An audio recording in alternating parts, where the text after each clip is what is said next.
Sa araw na makatagpo ka ng taong handa kang samahan mula sa pinakamagulo hanggang sa pinakamasayang sandali ng buhay mo. Huwag mo nang pakakawalan. Kasi sa mundo na ginagalawan natin ngayon, isang hamon ang makakita ka ng taong magmamahal sa'yo ng tapat at totoo. Taong maituturing mong palagi. Oo, palaging mananatiling sa'yo. Palaging uunawa.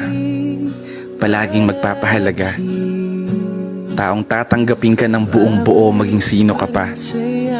Ano man ang estado mo sa buhay o kulay ng paa. Taong hindi lang nakabase sa kung anong nakikita ng mga mata. Taong bigla na lang magliligalig nang hindi mo alam ang dahilan. Ay, mali pala. Taong makakasama mong mangarap at abutin ito ng sabay. Taong aalalay, lalo sa mga panahong natatakot kang tumulay. Takot kang